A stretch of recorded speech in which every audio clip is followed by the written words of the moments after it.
Good morning, good afternoon, good evening. Today is day 21. I am going to do one more tomorrow just because I had to redo one. So I will do another video tomorrow and that'll complete the series.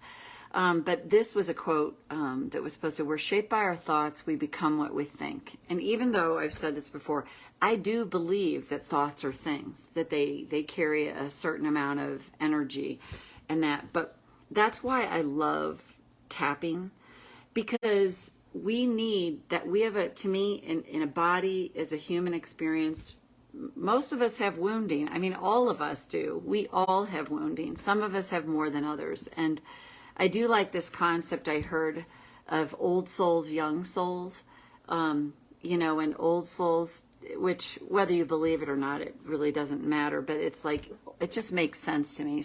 Makes so much more sense to me than what I was raised to believe. But, when you have a soul curriculum and maybe you're, on a different part of that curriculum, there's times, life is challenging. It is. And in what I heard it called the New Age, the New Cage movement, it's very much about it's got to be happy. We have to think happy thoughts, live our best life, all that stuff. And yet, to me, that's devoid of compassion of the human condition and the human experience, which is challenging.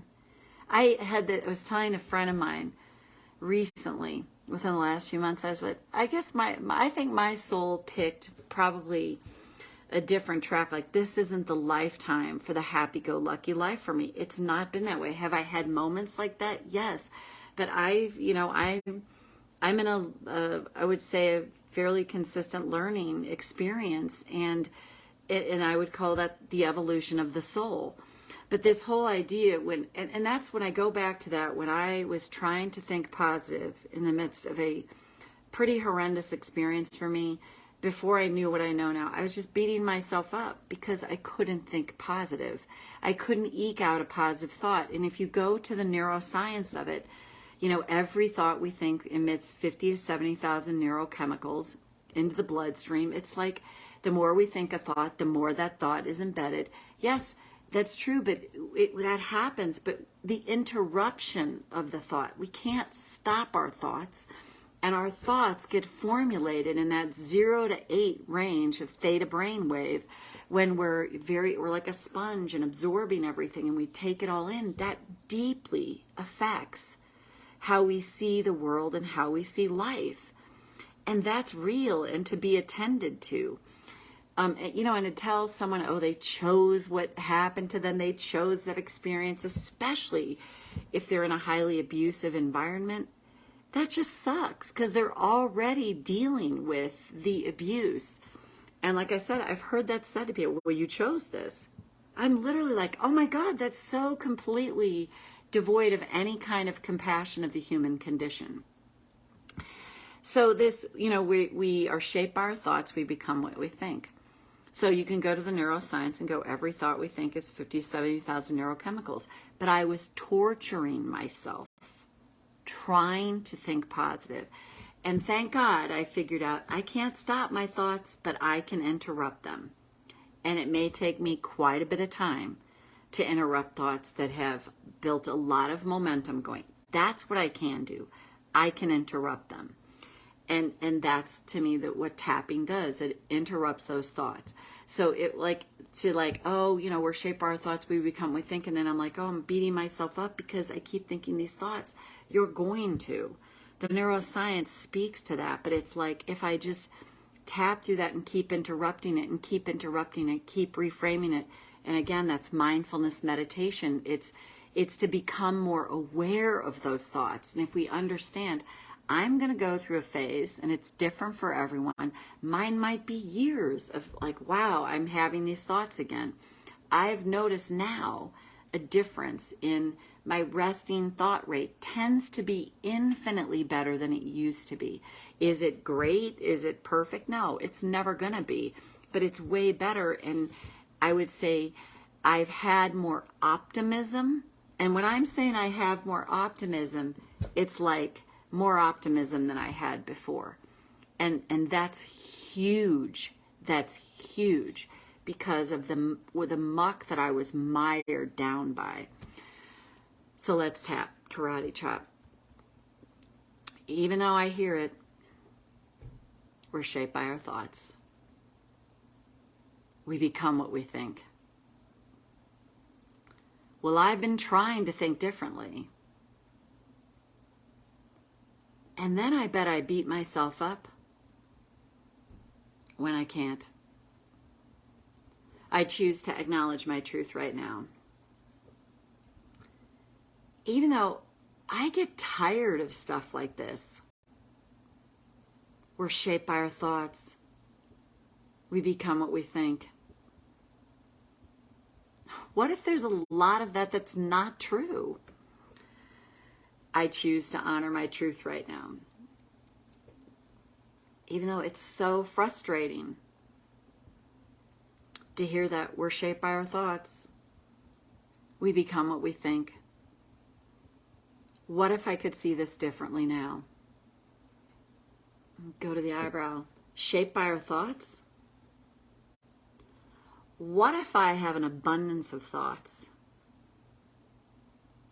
that got installed in my nervous system, in my psyche, a long time ago?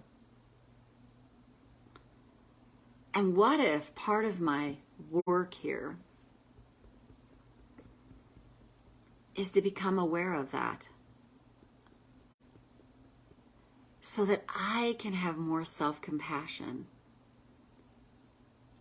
self-acceptance, self-love? What if I meant to see this part of me that got judged so much, that got abused and burdened early in life, with more compassion, especially the parts of me that I've learned to reject the most and to love the least? What if that's the intention here? What if this force of love is actually trying to help me find the best ways to self-soothe, to self-regulate? And that is a practice,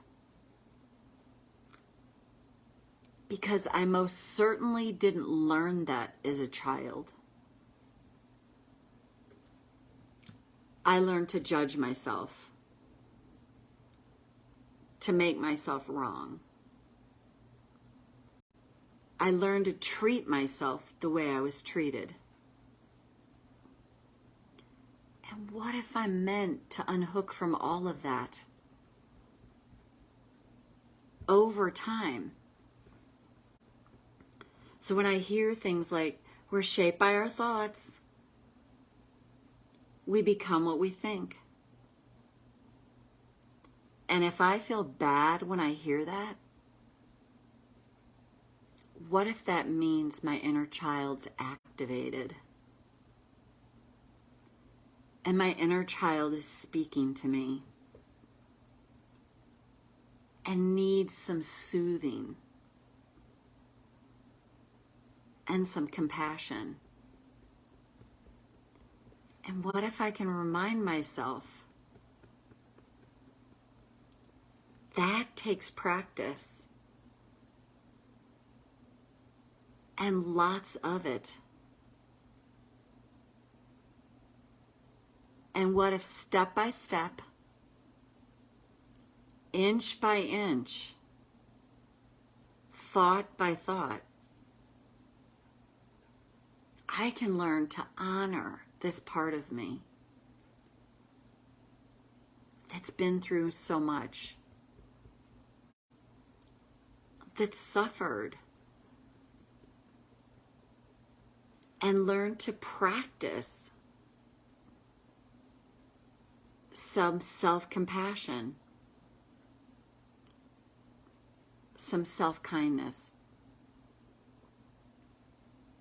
and to see so much differently. And what if when I hear we're shaped by our thoughts, we become what we think? What if that's a great moment to remind myself that there's a force at work that knows way more than me, that sees the bigger picture, that's actually trying to help me become more aware so that I can learn to practice more self-kindness, self-compassion, and self-love. And take a breath. Hello, Hervatra. Great to see you here. Happy you're here live. And thanks for this quote. Who posted it. I really appreciate it. And it's a good one. It's just to remember that we're shaped by our thoughts, we become what we think. And if you cannot stop negative thoughts in the mind, again, you can't stop them, but you can interrupt them. But interrupting them doesn't mean you're stopping them. It's like the old vinyl record. You're just starting to slowly put a scratch in that programming so that it can change. And again, I've said this so many times, there's a number of things. There's a couple things that have taken me years to like tap through because of the entrenchment of them and the early entrenchment of them, to be like, and to now like, wow, it feels like it's kind of shifted a bit. And that's why I think it's so important to notice the little wins as well as the mindfulness to go, wow, okay, I'm still triggered by this, but at least I'm more aware of it. That's a huge win. It's not like I'm going to get it right, get it perfect, you know, like dot all the I's, cross all the T's. I'm going to miss some, maybe a lot. But every time we can go back to that, you know, what if it's not about I'm shaped by my thoughts? What if it's not about I become what I think? What if that's not true at all? What if it's I'm learning to interrupt it? Like, what if I can see this all differently? So have a great rest of your day. And I will do one more, like I said, tomorrow, just because there was a request and I did have to redo one. So we'll have one more tomorrow and then we've completed this series. Take care. Bye for now. And this will be posted on YouTube, as long as they don't tell me they can't.